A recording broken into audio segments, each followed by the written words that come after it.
bom, então a gente começa a partir de agora a conversar a respeito da nossa temática. Como prometemos, a gente iniciaria um pouco mais cedo para dar tempo de encerrar essa semana, né? Mais uma semana, o mesmo tema. Então, a gente nem sabe se semana que vem a gente vai estar aqui, né? Algumas coisas para serem conversadas aqui, algumas coisas para serem acertadas, né? Então, não sei se semana que vem vai ser possível a gente ter o Paz lá durante a semana que vem. Então, de qualquer modo, a gente precisa encerrar essa nossa temática que foi iniciada semana passada, esta semana, tá?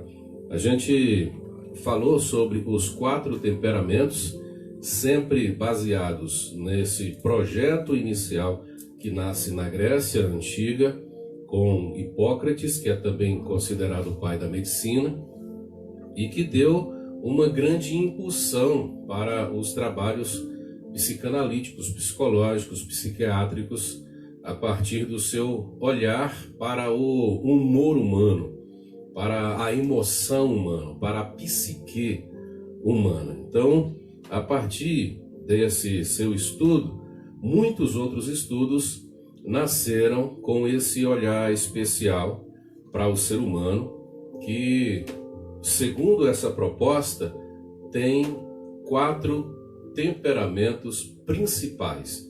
E um desses temperamentos, ele predomina no ser humano, de modo que é o que dirige, na maioria das vezes, a reação dessa pessoa diante das situações da vida, ou uma reação de maior irritabilidade, ou uma irritação, ou uma reação de alegria, ou uma reação de tristeza, ou uma reação de vagareza. Então, de algum modo, esses temperamentos em predominância no determinado ser humano vai dirigir a sua reação aos estímulos externos, aos estímulos contextuais. Falamos que muitos outros estudos nasceram também a partir dessa proposta, alguns também tentando contrariar esse estudo. O maior baque que a teoria dos 4 temperamentos sofreu foi a partir das teorias freudianas, né? Quando Freud aparece dizendo que o ser humano é um produto do meio, então não é o temperamento, mas é onde ele foi criado, as circunstâncias externas a esse ser humano que vai formar a sua personalidade, formar o seu caráter e também vai produzir nele a reação diante das circunstâncias. Então, muitas pessoas, né, na euforia das teorias de Freud, acabaram renegando um pouco a teoria dos 4 temperamentos, até que depois outros estudiosos vieram a trazê-la à tona, principalmente um dos maiores filósofos do nosso tempo, e que tinha também uma visão cristã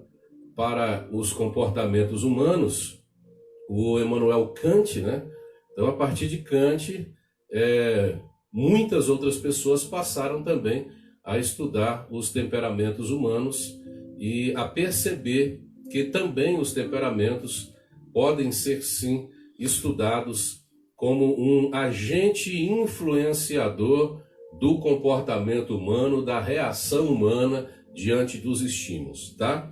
Tendo dito isso, nós já falamos a respeito do sanguíneo, nós falamos também a respeito do temperamento colérico. São 4, sanguíneo, colérico, melancólico e fleumático. 2 são extrovertidos, o colérico e o sanguíneo, e 2 são introvertidos, o melancólico e o fleumático. Inclusive, há estudos que vão colocar apenas 2 temperamentos. Ou você é introvertido ou você é extrovertido. No entanto, a teoria dos 4 temperamentos ainda prevalece, né? Porque dá características específicas a determinadas pessoas cujo temperamento predominante vai dirigir a maior parte das suas ações na vida. Entendido isso, falamos sobre os pontos positivos do colérico e nós começamos a falar também sobre os pontos negativos, ou seja, os pontos a serem trabalhados na vida de uma pessoa cujo temperamento predominante é o temperamento colérico. Nós falamos que ele é violento, é vingativo, ele é inclinado ao domínio, né? Ele é dominador, a crueldade, ele é cruel, é intolerante. Ele não consegue tolerar muito bem a opinião alheia, porque a dele precisa prevalecer, o comportamento alheio, porque o comportamento dele é o comportamento ideal. Ele é muito vaidoso. Espera aí, nós paramos no cruel, não foi? Foi mesmo, nós paramos em cruel, então ainda tem um bocado de coisinha para falar a respeito do colérico aqui. Então tá, nós falamos sobre crueldade, e lembra que nós colocamos como exemplo de temperamento colérico a figura do apóstolo Paulo?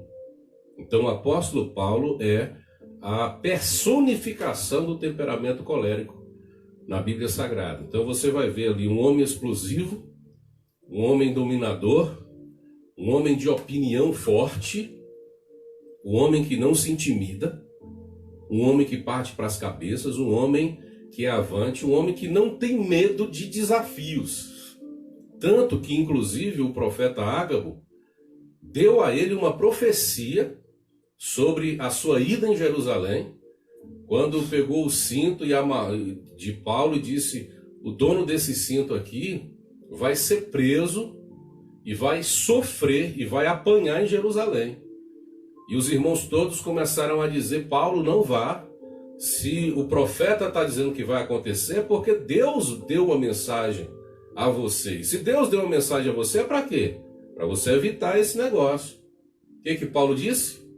Eu estou pronto tanto a sofrer quanto a morrer pelo meu Senhor. Então o cara não é uma pessoa que se demove do seu pensamento, do seu desejo, da sua intenção com facilidade, não. Ele queria ir a Jerusalém, estava determinado a ir a Jerusalém, e ele foi a Jerusalém mesmo debaixo de uma profecia que mostrou o quanto ele sofreria, e de fato ele sofreu mesmo, e apanhou em Jerusalém, mas não estava preocupado com isso, porque ele sabia qual era o grande resultado da sua entrega e do seu empenho e do seu trabalho nesse momento de crise. Então Paulo, ele é um homem assim também. É um homem dominador, ele era um homem vingativo, violento, cruel. E a gente conhece, né, a história de Paulo como sendo um perseguidor da igreja. Desculpe, Paulo como sendo um perseguidor da igreja, ele aparece pela primeira vez quando Estevão, aquele diácono especialíssimo, servo de Deus, que tinha um poder extraordinário da palavra e que estava convencendo a todos os judeus, ou melhor, ganhando no discurso contra os judeus, e eles revoltados acabaram aproveitando a descrição da visão que Estevão fez para poder matá-lo. Quando Estevão disse: eu vejo os céus abertos e o Senhor assentado à direita, ou em pé, melhor, à direita de Deus. Quando Estevão disse isso, aí Estevão foi apedrejado, foi levado para fora de Jerusalém, foi apedrejado e morto lá. Algumas pessoas costumam usar essa mensagem para dizer que quando a gente é apedrejado, a gente vê a glória de Deus, né? Na verdade, foi o contrário. Foi a glória de Deus, a visão que levou Estevão ao apedrejamento. Então, às vezes, é pelo fato de você ver alguma coisa que outras pessoas não conseguem ver e não acreditam, que você é apedrejado e que você adquire inimigos. E foi assim com Estevão. Quando Estevão morre, as roupas de Estevão são depositadas aos pés de quem? De Saulo, ou Paulo, como você quiser chamá-lo. E ele depois se converte ao Evangelho, e você já vai ver muitas mudanças na vida de Paulo, apesar de o temperamento forte dele estar presente. Então, por exemplo, quando os irmãos de Corinto estavam fazendo bico doce para não dar oferta a Paulo, como dava para Pedro e outros apóstolos que tinham esposas e estavam sempre acompanhados por alguém, então a igreja de Corinto sustentava esses apóstolos com os seus ajudadores. Paulo queria andar com outras pessoas, inclusive uma mulher que ajudava a realizar obras que ele não podia realizar enquanto estava evangelizando, e o pessoal de Corinto não gostou. E Paulo disse: olha, o obreiro é digno do seu salário. Se vocês sustentam a Pedro, vocês também deveriam sustentar a mim. Apesar que eu não preciso de vocês não, viu? Eu não preciso de vocês não, porque eu sei fazer tenda. E eu não quero dinheiro de vocês não. Eu vou fazer tenda. E Paulo foi trabalhar nas tendas para não receber o dinheiro do pessoal de Corinto só porque não, né? O pessoal de Corinto não queria dar a ele aquilo que ele merecia e que ele era digno pelo trabalho que ele desempenhou. Inclusive, a igreja de Corinto é de uma grande parte da responsabilidade do ministério do apóstolo Paulo. Uma outra questão que eu gostaria de anotar aqui, que os irmãos prestassem atenção, é que existe também um grande mito em relação à mudança do nome de Paulo, né? O pessoal diz o Paulo era Saulo, mas quando se converteu, se transformou em um Paulo. E o nome de Paulo não tem nada a ver com a sua conversão. Inclusive, o nome Saulo é o nome mais crente que Paulo tinha. Porque o nome Saulo é o nome judeu de Paulo. Paulo é o nome romano que ele tem. Então, quando ele se converte, o seu ministério é dirigido especificamente para os povos gentílicos, o que Paulo faz? Ele abandona esse nome judeu e ele assume o nome romano. Por quê? Porque a sua comunicação seria mais facilitada se ele se identificasse com aquele povo para o qual ele ia pregar o evangelho. Então o nome Saulo, como eu disse antes, é o nome mais crente que Paulo tinha. Então a mudança do nome não tem nada a ver com a sua conversão. Ele era um homem de dupla cidadania, como judeu ele era Saulo e como romano ele era Paulo. Conversão não interfere em seu nome, ok? Na verdade, o que interfere na sua vida é a conversão vai interferir no seu comportamento. Então, quando ele diz, não vivo mais eu, mas Cristo vive em mim, ele está dizendo, hoje o meu comportamento é modificado, é trabalhado pela consciência que eu tenho de Cristo, pela consciência que eu tenho do Evangelho. Quando ele vai dizer também para os irmãos de Corinto, olha, tem muita coisa que eu gostaria de fazer, mas eu não faço, e as coisas que eu gostaria de não fazer, eu faço por causa da minha natureza carnal, ele vai dizer, tem coisas ainda no meu temperamento, na minha personalidade, no meu caráter, que precisa ser trabalhado segundo a consciência de Deus. E não é uma coisa fácil, não é uma coisa simples, é um processo que tem continuidade, é para a vida inteira. Algumas pessoas se iludem achando que quando se convertem, imediatamente o Espírito Santo toma conta da sua vida e a mudança é imediata. Isso é um grande engano. Quando Jesus diz renuncie-se a si mesmo, quando Jesus diz tome a sua cruz, ele está falando exatamente daquilo que você é, como caráter, como personalidade e os temperamentos que muitas vezes produzem a sua reação imediata diante dos estímulos da vida. Tudo isso precisa ser trabalhado segundo a consciência do Evangelho. Quem é que faz isso? É Deus? Se fosse Deus, Jesus não diria renuncie-se a si mesmo. Observe-se, perceba-se, note os pontos a serem trabalhados na sua vida e trabalhe esses pontos, filho.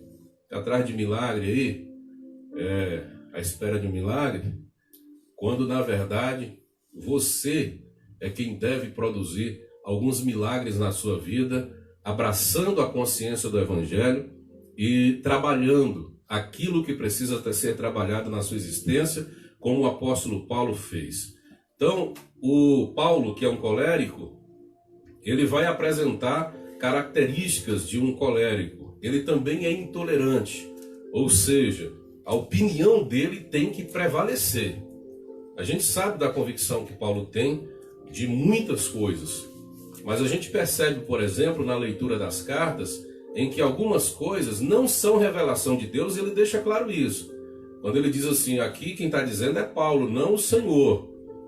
Tem que ser assim. É desse modo que tem que acontecer. Você vê a força do temperamento de Paulo falando ali, mesmo numa opinião sua. Mesmo ele dizendo, não é o Senhor quem está dizendo, não é a ordenança de Deus, é uma opinião minha. Mas ele mostra na força das palavras o quanto ele deseja que a sua opinião prevaleça.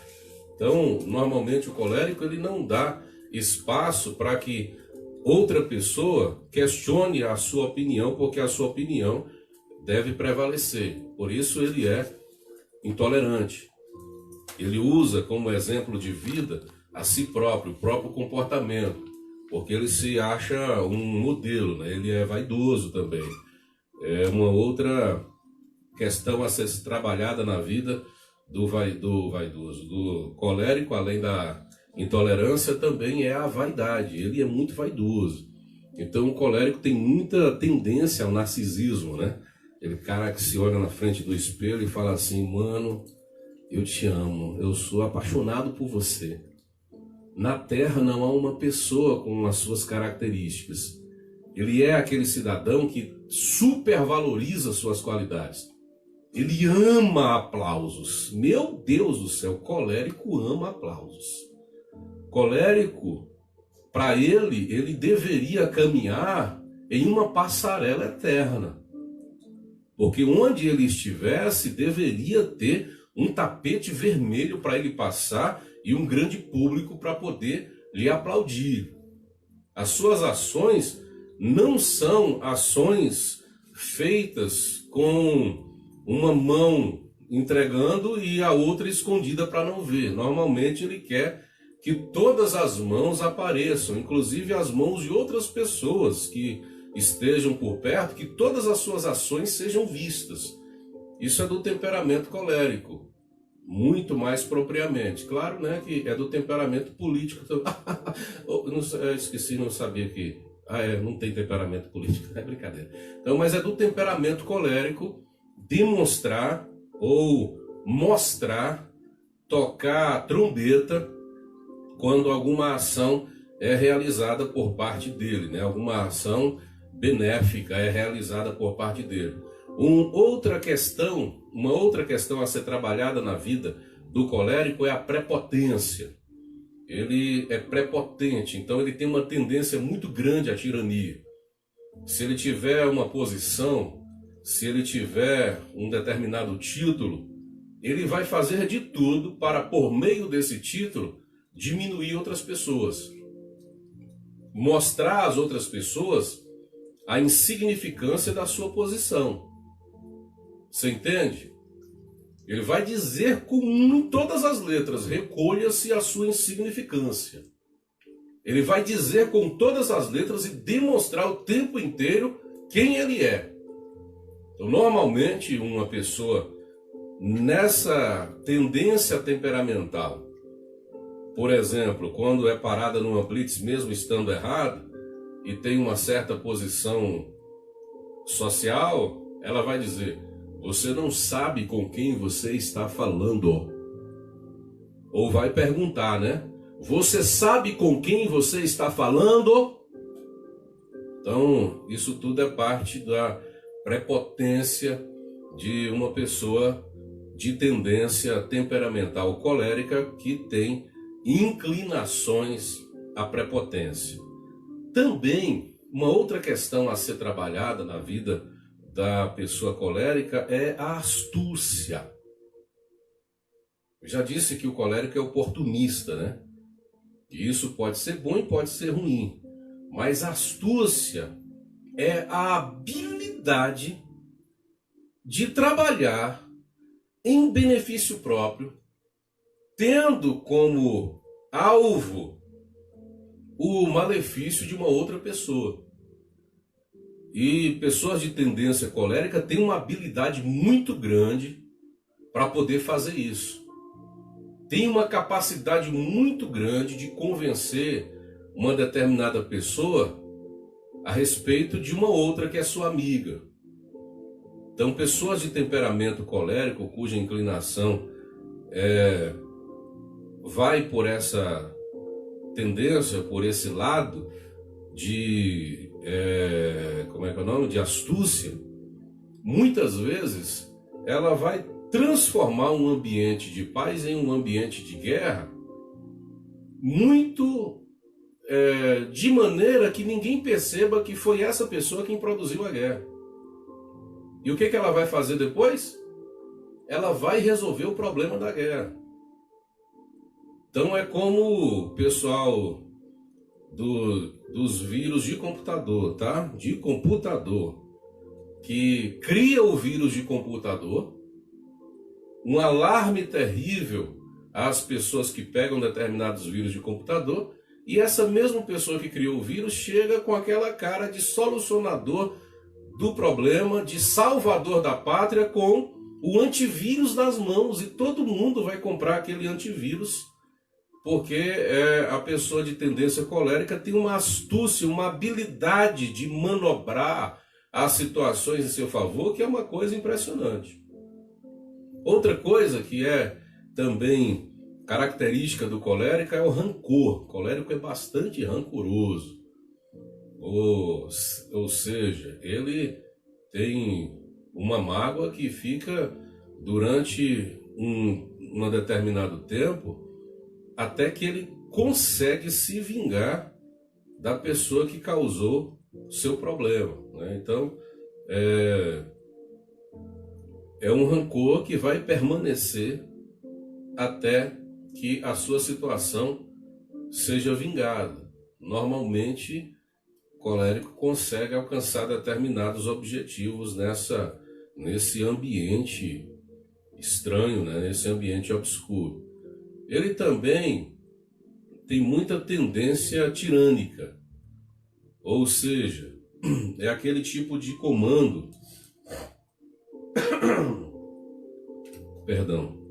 é aquele tipo de comando, de liderança tirânica, que não aceita opinião.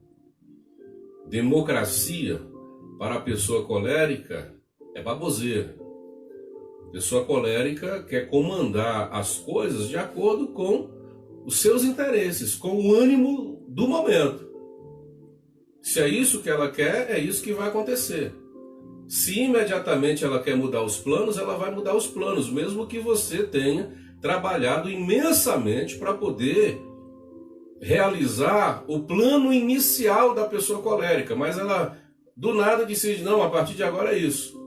Aí você vai trabalhar de novo para poder desfazer o que você fez e fazer uma outra projeção de plano para realizar o desejo da pessoa colérica.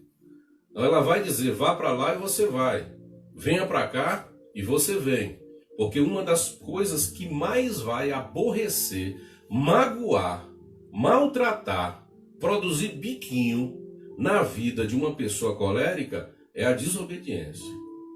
Desobedecer um colérico vai fazer nele uma coisa que um turbilhão de fogo vai nascer no seu coração. Ele não tolera a desobediência, porque para ele a sua palavra, a sua voz, a sua ordem precisa ser obedecida acima de qualquer coisa. Então ele tem muita tendência à tirania. Ele também tem tendência, como eu já disse antes, à autossuficiência, né? Então para ele se resolve. Se você não quer ir, ou se você não pode ir, não tem problema. Ele se resolve sozinho. Uma pessoa que dispensa a ajuda de outras pessoas. Ela quer o aplauso das outras pessoas, mas a ajuda nem sempre ela quer, a menos que ela dê ordem e que a outra pessoa cumpra. Mas normalmente ela se acha autossuficiente, ela acha que ela é capaz de realizar todas as coisas sem precisar da ajuda de seu ninguém. É também uma pessoa incompassiva, ou seja, o sentimento de compaixão não é o forte de uma pessoa de tendência colérica. Normalmente ele não tem muita compaixão. As suas inclinações normalmente buscam os seus interesses. Então, se é para ajudar alguém, que alguma coisa vem em troca. Não é possível ajudar alguém sem que alguma coisa venha em troca, sem que haja o reconhecimento, sem que venham os aplausos. Então, para agradar uma pessoa colérica, a outra pessoa precisa ser bastante bajuladora. Tem que bajular uma pessoa colérica se você quiser alcançar alguma coisa com ela. Não que isso vá produzir um grande sentimento em relação a você, porque a primeira vez que você pisar no tomate com a pessoa de tendência colérica, você terá um grande problema na sua vida. Então, assim, são tendências de um temperamento, tendências que precisam ser trabalhadas. O temperamento colérico normalmente é o temperamento que adquire mais inimizades, mais aversões, exatamente por causa desse seu modo forte de querer impor a sua opinião, impor o seu pensamento, impor o seu comportamento. Todo mundo tem que aceitar o que ele é do jeito que é, e nasceu assim, vai morrer assim, e não leva desaforo para casa, e assim mesmo. Sou crente, mas meu braço não... Ó, já tem um colérico se manifestando ali. Sou crente, mas meu... são as cachorras que estão brincando, né? De vez em quando elas começam a fazer uma brincadeirinha e se irritam uma com a outra na hora do programa. É engraçado isso. Então, pessoas de temperamento colérico normalmente vão ter essas tendências à falta de compaixão e também buscar em benefício próprio resultados, e é por isso que ela vai ter uma quantidade maior de pessoas que não gostam delas, né? Então, você sabe que Paulo, até dentro das igrejas, ele tinha muita gente que não gostava dele. Inclusive, se aproveitava do comportamento de Paulo, do temperamento de Paulo, para poder criticá-lo em sua ausência. A igreja de Corinto, a igreja da Galácia, a igreja de Roma. Então, nas cartas de Paulo, você vai ver quantas pessoas se levantavam contra o apóstolo Paulo quando ele não estava presente, exatamente porque ele adquiriu uma quantidade, uma gama imensa de pessoas adversárias que falavam contra ele. Tá? Uma outra tendência que é um ponto a ser trabalhado na vida de uma pessoa de temperamento colérico predominante é a dificuldade de demonstrar aprovação. Você pode fazer o melhor trabalho, você pode fazer o trabalho de maior excelência, mostrar o colérico. Ele vai olhar e vai demonstrar a frieza. Normalmente ele vai reprovar. Não é aquele senso crítico de apresentar pontos que talvez não sejam positivos ou que precisem ser resolvidos no seu trabalho. É porque, para ele é tão bom, ele é tão autossuficiente, ele é tão capaz que nada o surpreende. Então, quantas pessoas eu já ouvi dizer assim, quem é que eu vou ouvir? Quem é que vai pregar para mim? Se eu já sei de tudo. Quem vai me ensinar alguma coisa? Então, tem muita gente que às vezes age com esse tipo de comportamento, de desaprovação a qualquer coisa que qualquer pessoa faça. Então ele normalmente não vai aprovar os trabalhos, nem que sejam excelentes. Eu conheci um mesmo, deixa eu me vangloriar aqui um pouquinho, por favor, tá? Difícil fazer isso, eu sou melancólico, uma pessoa tão humilde, mas de vez em quando a gente precisa, né, falar alguma coisa boa que aconteceu na vida da gente. Um professor de literatura mesmo, no curso de letras, que, assim, nós, né, alunos, colegas, tivemos a honra de estudar com ele, porque é uma das pessoas mais capazes do mundo. Pensa num cara de uma inteligência absurda. É o sujeito. Eu nunca vi uma cabeça daquele tamanho. Uma inteligência absurda, um conhecimento absurdo. O cara fala várias línguas com uma fluência tão grande que você nem imagina. E um professor assim bastante rigoroso, dá uma pressão terrível em cima dos seus alunos. E ele tem uma dificuldade muito grande para corrigir as provas dos alunos. Então, já teve casos na UESGO, por exemplo, que teve gente que teve problema de dislexia por causa dele, só para você ter uma ideia. E eu estou dizendo isso porque é uma história que ele contava mesmo, e ele achava maravilhosa contar essa história. Gente que desmaiava com medo por causa das provas dele, a pressão que ele dava, gente que saiu da faculdade. Então, assim, teve uma vez que a gente foi submetido a uma prova de 2 questões. E eu já tinha visto uma moça dizer para mim, olha, eu tirei a maior nota numa prova feita, aplicada por esse professor. A maior nota que eu tirei, 9,8. E ele me deu essa nota e disse o seguinte, ele não me dava mais porque nota 10, por exemplo, é perfeição e perfeito é só ele. E eu fiz a prova dele. E a prova tinha 2 questões. A gente levou cerca de 4 horas e meia para fazer essa prova de 2 questões. Boa parte dos alunos não conseguiu responder nem a primeira. Alguns responderam, começaram a segunda, não conseguiram. E assim, por graça, né, por misericórdia de Deus, com muita humildade, eu vou dizer isso a vocês hoje, eu consegui responder as 2 questões.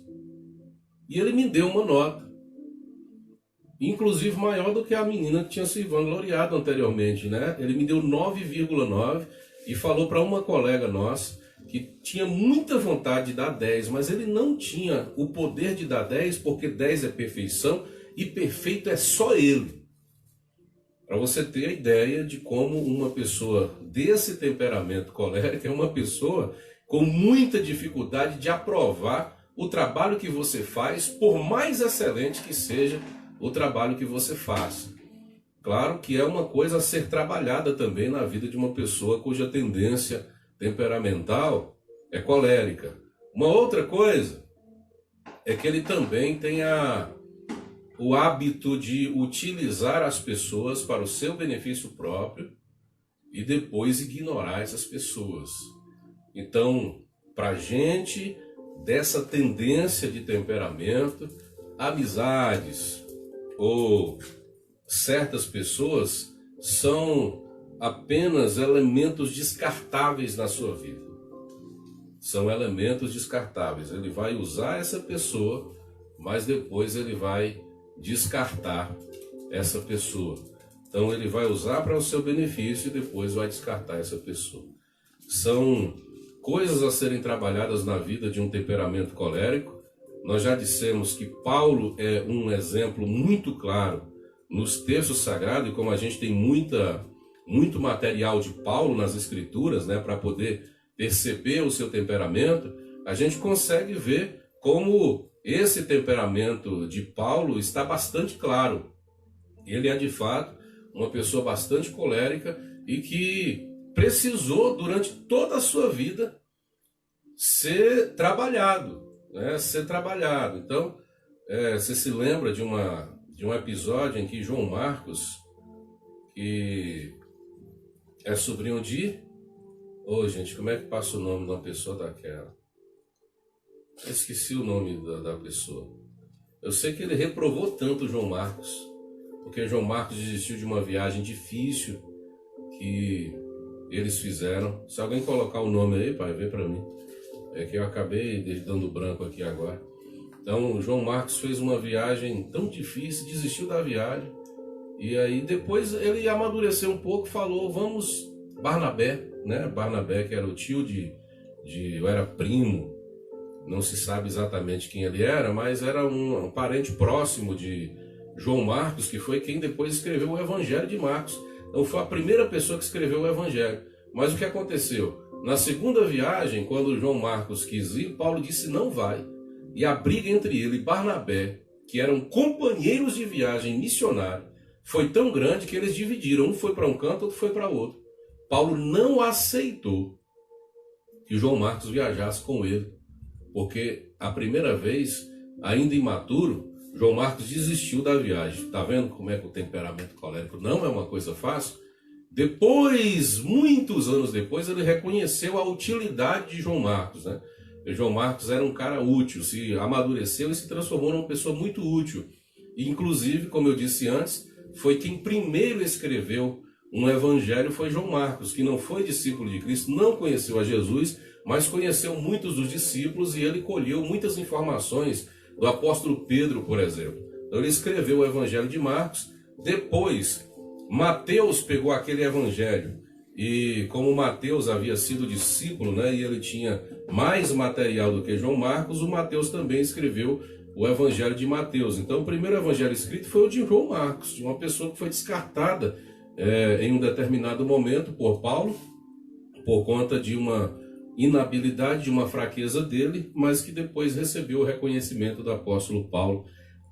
Então, os nossos temperamentos podem ser trabalhados. Gente, não vai dar para falar, né, sobre o melancólico hoje, mas tudo bem, se você tiver paciência comigo, eu não gosto de correr muito em casos como esses, assim, porque eu acho que a utilização de exemplos e uma conversa menos apressada produz um pouco mais de saber, né?